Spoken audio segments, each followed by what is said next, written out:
আসসালামু আলাইকুম। আজকে কথা বলবো টয়োটা নিয়ে। টয়োটার ইতিহাস এবং কিভাবে মার্কেটে এভাবে লিড ধরে আছে এটা নিয়ে আজকে কথা বলবো।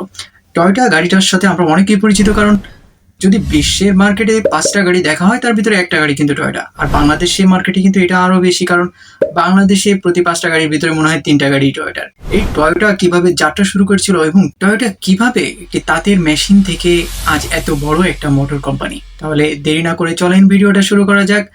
শেষ পর্যন্ত দেখলে অনেক তথ্য আপনারা জানতে পারবেন। টয়োটার যাত্রা কিন্তু শুরু হয়েছিল ১৯৩৭ সালে।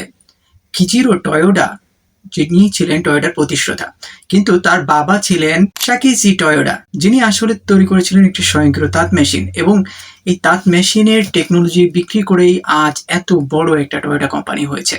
আজ এই কোম্পানির নাম টয়োটা মোটর কর্পোরেশন।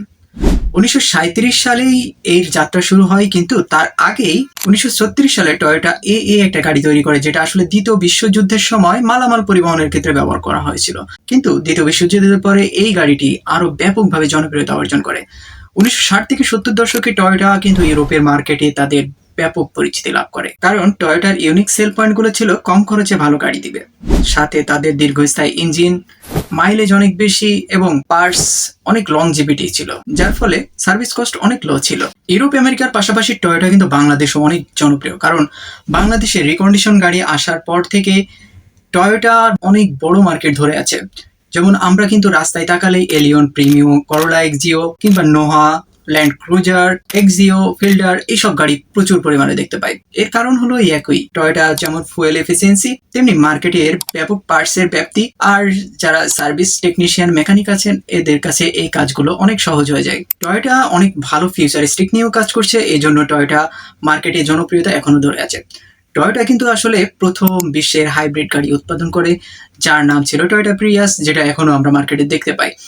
আর এছাড়াও টয়োটা কিন্তু ফুল ইলেকট্রিক ভেহিকেল BZ4X নিয়ে আসছে। টয়োটা এর সাথে হাইড্রোজেন গাড়ি, ফুললি হাইড্রোজেন গাড়ি, যেটা হলো টয়োটা মিরাই। এছাড়া টয়োটা কিন্তু অটোমোশন, রোবোটিক্স এবং AI নিয়েও কাজ করতেছে। আর টয়োটার কিছু ইন্টারেস্টিং টপিক সম্পর্কে আমরা জেনে আসি। 2008 সালে টয়োটা বিশ্বের সর্বোচ্চ উৎপাদিত গাড়ি কোম্পানি হিসেবে পরিচিতি পায়, এবং 2023 সালেও তারা প্রথম স্থান অধিকার করে। টয়োটা প্রতি বছর কতগুলো গাড়ি উৎপাদন করে আপনি জানেন? 10 মিলিয়ন কিংবা 100 লাখ গাড়ি। এর মানে টয়োটা প্রতি সেকেন্ডে 2টা করে গাড়ি উৎপাদন করে। কল্পনার অতীত। আমরা যে বাজারে লেক্সাস গাড়িগুলো দেখতে পাই, এটা কিন্তু টয়োটারই একটা প্রিমিয়াম ব্র্যান্ড। আর টয়োটা লোগো যেটা আমরা দেখতে পাই না, টয়োটা লোগোর পিছনে কিন্তু অনেক মজার ইতিহাস আছে। টয়োটা লোগোটা আসলে আপনি যদি ভালো করে খেয়াল করে দেখেন, তাহলে টয়োটা লোগোর ভিতরেই কিন্তু আপনি টয়োটা পাবেন, মানে TOYOTA, এই জিনিসটা পাবেন।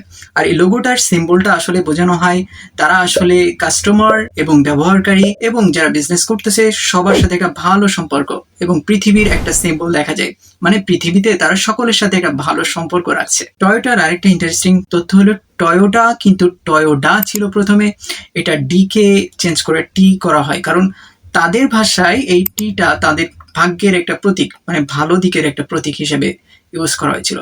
আচ্ছা, বিশ্বের সব থেকে বেশি উৎপাদিত গাড়ি কোনটা আপনি কি জানেন? এটাও কিন্তু টয়োটার গাড়ি, সেটা হলো করোলা। টয়োটা এ পর্যন্ত শুধু করোলা ইউনিটটাই 50 মিলিয়ন গাড়ি উৎপাদন করেছে, মানে প্রায় 500 লাখ গাড়ি। তাহলে আপনারা আজকে বুঝতে পারলেন যে টয়োটা কতটা জনপ্রিয়তা এবং মার্কেটে কতটা রাজত্ব করে যাচ্ছে।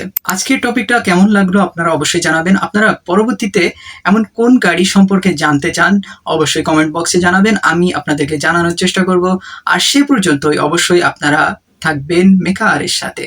ধন্যবাদ। আসসালামু আলাইকুম। আল্লাহ হাফেজ।